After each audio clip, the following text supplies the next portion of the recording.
সেই বিগ্রহ এখনো, বিগ্রহ কেউ তৈরি করেনি, সেই বিগ্রহ ওখানেই রয়ে গেছে।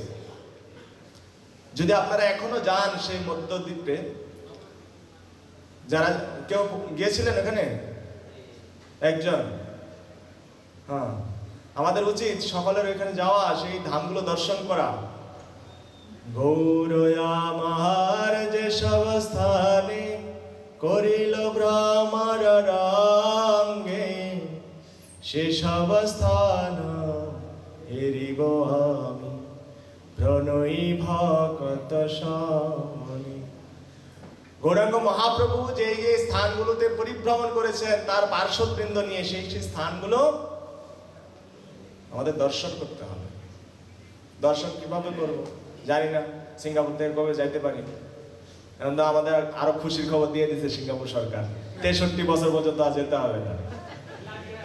হ্যাঁ, 63 বছর বাংলাদেশে বাঁচেনি 63 বছর, এটাই সন্দেহ।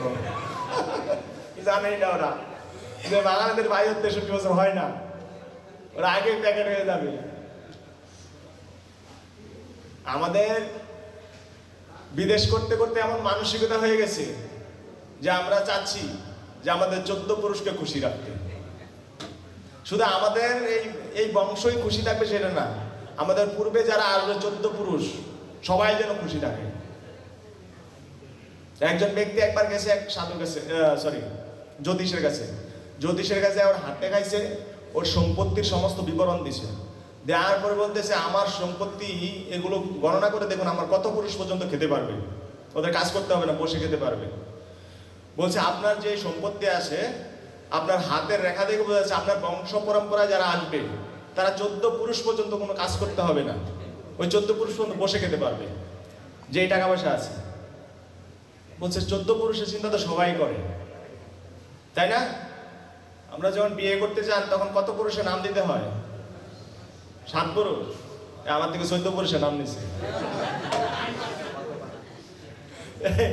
14 পুরুষের নাম নিয়েছে আমার থেকে। তো জানি না আসলে প্রথাটা কিরকম।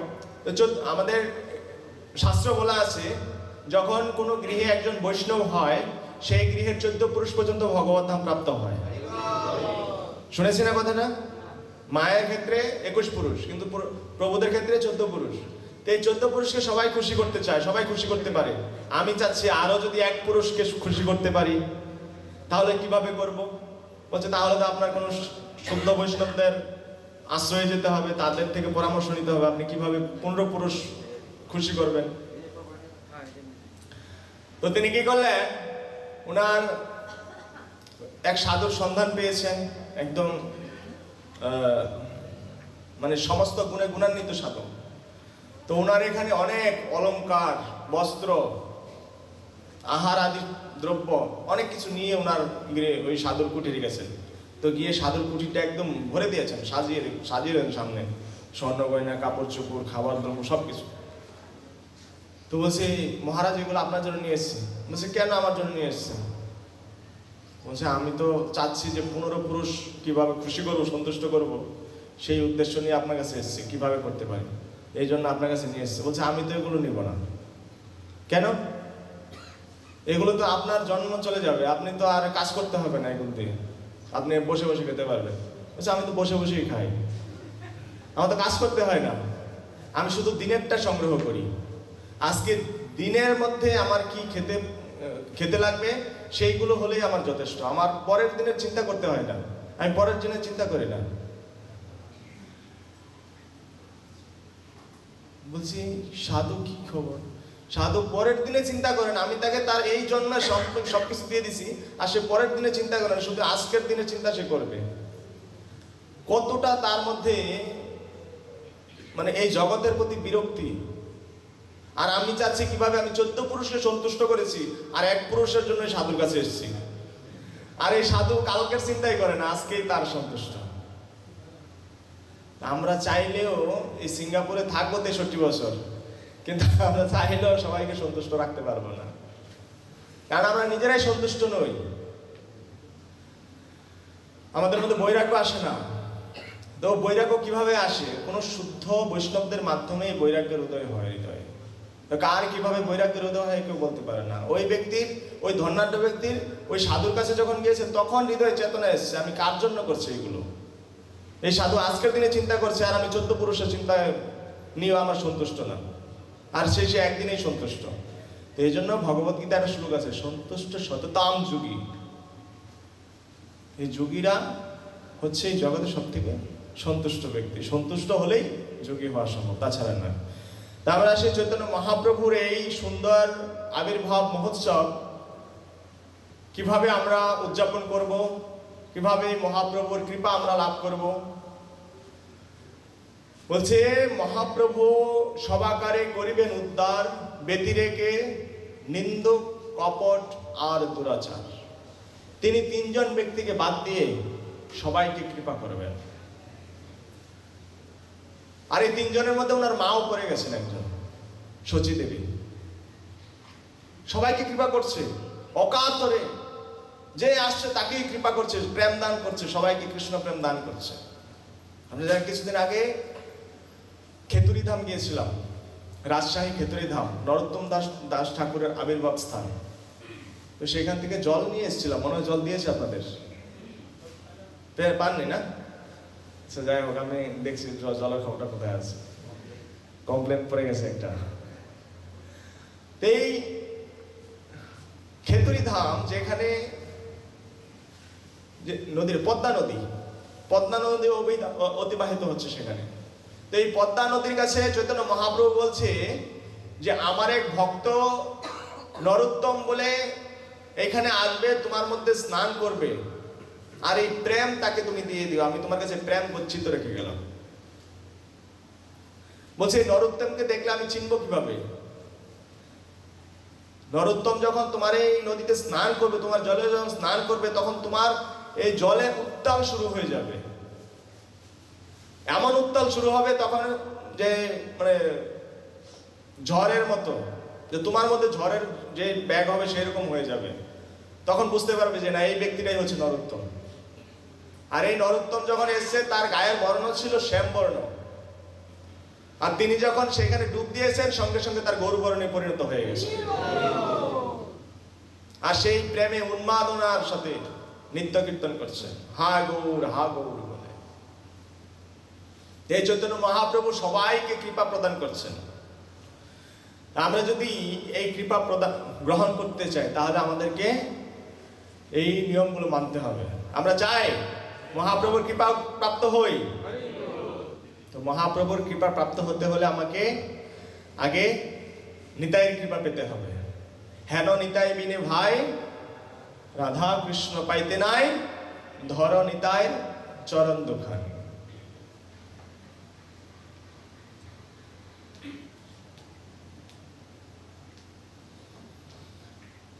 তো নিতাই কৃপাটা কিভাবে আমরা পাবো? নিতাই কৃপাটা কি? নিতাই কৃপা হচ্ছে এরকম, প্রথম যেদিন নিত্যানন্দ প্রভু সংকীর্তনে যোগদান করে চৈতন্য মহাপ্রভুর সাথে, সেইখানে তারা একটা ঘরের ভিতরে শ্রীবাস অঙ্গনে, শ্রীবাস ঠাকুরের গৃহের মধ্যে কীর্তন হতো। অন্তরঙ্গ ভক্তদের সাথে শুধু এই কীর্তনটা হতো, আর অন্য কাউকে প্রবেশ করাতো না এই গৃহে। তো যেদিন নিত্যানন্দ প্রভু সেই কীর্তনে যোগদান করেন, প্রথম দিন 2 ভাই প্রথম মিলন হয়েছে, নিত্যানন্দ প্রভু আর চৈতন্য মহাপ্রভু। চৈতন্য মহাপ্রভুর এত আনন্দের সীমা নেই। আর যখন তিনি ঈশ্বরপুরীপাদের কাছ থেকে দীক্ষা গ্রহণ করেছেন, তারপর থেকে ওনার এই প্রেম উন্মাদনা শুরু হয়েছে। তো তিনি যখন, আর তাদের কীর্তন করতে হচ্ছে ওখানে, আমাদের এখানে যখন কীর্তনিয়া ফেমাস হচ্ছে অমরেন্দ্র প্রভু কীর্তন সম্রাট, আর ওখানে কীর্তন সম্রাট হচ্ছে মুকুন্দ প্রভু। তো এই মুকুন্দ প্রভু যখন কীর্তন করতেন তখন উদ্দণ্ড নৃত্য করতেন। মহাপ্রভুর হাইট ছিল হচ্ছে 7 ফুট লম্বা, উচ্চতায় ছিল 7 ফুট, আর তার শরীরের অঙ্গগুলো বলছে আজানুলম্বিত ভুজ কনকাবদাত সংকীর্তনৈক পিতর কমলায়তাক্ষ বিশ্বম্ভর দ্বিজভর যুগ ধর্ম পালো বন্দে জগৎ প্রিয় করুণায় অবতার। আজানুলম্বিত, তার যে হাত বাহু দুটি ছিল এটা জানু পর্যন্ত লম্বা ছিল। তো মহাপ্রভু যখন লাফ দিতেন তার উচ্চতা ছিল 7 ফুট, আর তিনি যখন লাফ দিতেন তখন 14 ফুট হয়ে যেত মহাপ্রভু, এত উপরে উঠতেন লাফ দিয়ে। আর নিত্যানন্দ প্রভু চৈতন্য মহাপ্রভুর থেকে হাইটে একটু বড়। নিত্যানন্দ প্রভু আপনারা দেখবেন যদি দুটি বিগ্রহ থাকে সমান সমান, তার মধ্যে নিত্যানন্দ প্রভুর বিগ্রহটা একটু বড় হয়। নিত্যানন্দ প্রভুর দুটি যদি বিগ্রহ হয় তো চিনার উপায় হচ্ছে নিত্যানন্দ প্রভুর বাঁ পাটা আগে থাকবে আর চৈতন্য মহাপ্রভুর ডান পাটা আগে থাকবে, তখন বুঝতে পারবেন যে কোনটা চৈতন্য মহাপ্রভু কোনটা নিত্যানন্দ প্রভু। এই চৈতন্য মহাপ্রভুর এত আনন্দ উন্মাদনা দেখে নিত্যানন্দ প্রভু আর থাকতে পারেন না, তিনিও এমন লাভ দিচ্ছেন, জুড়ে জুড়ে মহাপ্রভুর থেকেও বেশি উঠছেন লাভ দিয়ে। এবারে নিত্যানন্দ প্রভু তো নিত্যানন্দ প্রভু, তিনি হচ্ছে অবধূত। উনি বালকের মতো করতেন, ছোট শিশুদের মতো করতেন, কখনো হাসতেন কাঁদতেন, এই মানে কাকে কি বলবেন সেটা তার হিতাহিত ছিল না। তো তিনি যখন লাভ দিতেন তার বস্ত্র ঠিক থাকতো না, বস্ত্র খুলে যেত। আর মহাপ্রভু বলছে এ তো মানিজ্যতার ব্যাপার, এই তো প্রথম কীর্তনে এসছে আজকে এই কাপড় খুলে যাচ্ছে, আর চৈতন্য মহাপ্রভু কাপড়টা আবার পরিয়ে দিচ্ছে। এই নিতাই আবার একটু করে কীর্তনের ঝুমুর তালে থাকতে না আবার লাভ দিচ্ছে, লাভ দেওয়ার পর আবার কাপড় খুলে যাচ্ছে। এবারে মহাপ্রভু না হলে 8-10 বার কাপড়টা পরিয়ে দিয়েছে। এবার মুকুন্দ বলছে মুকুন্দ কীর্তন বন্ধ করো, কীর্তন বন্ধ, টোটালি বন্ধ করে দিয়েছে। এই শ্রীবাস তুমি একে ঘর থেকে বের করো, কাকে নিয়ে এসছো ঘরের মধ্যে, এ নিজের কাপড় ঠিক রাখতে পারে না, জগৎকে কিভাবে উদ্ধার করবে? এ শুনেছি বেশ্যাদের হাত ধরে ঘুরে পাড়ায় পাড়ায়, এ কাকে কি বলেছে নিজেই ঠিক রাখতে পারে, ঠিক করে কথা বলতে পারে না। তুমি ঘর থেকে বের করো, তুমি যদি একে ঘরে রাখো আমি থাকবো না ঘরে, কীর্তন বন্ধ হয়ে যাবে। আরো অনেকগুলো কথা শোনালেন, যেটা মানে একজনের পক্ষে এক ব্যক্তিত্ব নিত্যানন্দ প্রভু নামে 51টা কমপ্লেন জানিয়েছে যে নিত্যানন্দ প্রভু এই কাজগুলো করে। এবার চৈতন্য মহাপ্রভু বলছে ঘর থেকে বের করো, না তোমার কীর্তন চলবে না। তখন শ্রীবাস এসে প্রভুকে বলছে প্রভু আপনারাই 2 ভাই, আপনারাই এই সংকীর্তন চালিয়ে রেখেছেন, আপনারাই চালিয়ে যাবেন, আর নিত্যানন্দ প্রভুর কথা আপনি আমার কাছে বলছেন? আরে নিতাই যদি কোনো বেশ্যার হাত ধরে হাঁটে তার মানে বুঝতে হবে এই বেশ্যা ভগবত ধাম পৌঁছে গেছে। আরে নিতাই হচ্ছে আমার হৃদয়, আপনি যেরকম আমার হৃদয়, এই নিতাই আমার হৃদয়, এই নিতাইকে ছাড়া আমি এক মুহূর্ত থাকতে পারবো না। আরো অনেক সুন্দর সুন্দর নিতাই নামে প্রশংসা করছেন নিত্যানন্দ প্রভুর নামে। তখন মহাপ্রভু এত সন্তুষ্ট হয়েছেন শ্রীবাসের প্রতি যে শ্রীবাস যদি লক্ষ্মীর ভান্ডার ফুরিয়ে যায়, সে যদি রাস্তায় রাস্তায় ভিক্ষা করতে হয়, নগরে নগরে ভিক্ষা করতে হয়, তারপরও তোমার ঘরের ভান্ডার কখনো ফুরাবে না, এই আশীর্বাদ তোমাকে করছি। শ্রীবাস অঙ্গনে প্রতিদিন হাজার হাজার ভক্তের সমাগম হতো। চৈতন্য মহাপ্রভু যখন ছিলেন হাজার হাজার ভক্তের সমাগম হতো, কোনোদিন এই শ্রীবাস ঠাকুরের কাজ করতে যেতে হয়নি, কোনোদিন যেতে হয়নি কাজ করতে। ভগবানের প্রতি এতই শ্রদ্ধা অগাধ। চৈতন্য মহাপ্রভু তাকে বলেছিল তুমি সন্ন্যাস নিয়ে নাও, সন্ন্যাস করে ভিক্ষাবৃত্তি করে তোমার সংসারটা চালাতে পারবে। যখন নিতেন নামে এই কমপ্লেন জানায় তখন চৈতন্য মহাপ্রভু তাকে আশীর্বাদ করে, যাও তোমার ঘরে কোনোদিন অন্ন বস্ত্রের অভাব হবে না। এই হচ্ছে নিতাই প্রভুর কৃপা, নিত্যানন্দ প্রভুর কৃপা। নিত্যানন্দ কৃপা বিনা, নিত্যানন্দ প্রভুর কৃপা বিনা আমরা ভগবানকে লাভ করতে পারবো না। এই জন্য আমাদের নিত্যানন্দ প্রভুর কৃপার আশ্রয় গ্রহণ করে ভগবানকে লাভ করতে যেতে হবে। তো চৈতন্য মহাপ্রভু যখন এই পৃথিবীতে আবির্ভূত হওয়ার আগে তখন এই সমস্ত ভারতবর্ষ মায়াবাদীদের দ্বারা প্রচ্ছন্ন হয়ে গেছে।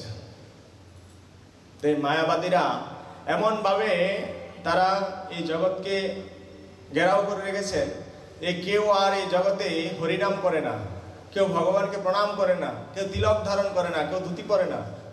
মায়াবাদী সন্ন্যাসীর উপর ধুতি পরে, তাদের যে ঊর্ধ্বপুণ্ড তিলক, ওই তিলক স্টাইল তাদের নাই, তাদের হচ্ছে এইভাবে তিলক করবে মায়াবাদী সন্ন্যাসীরা।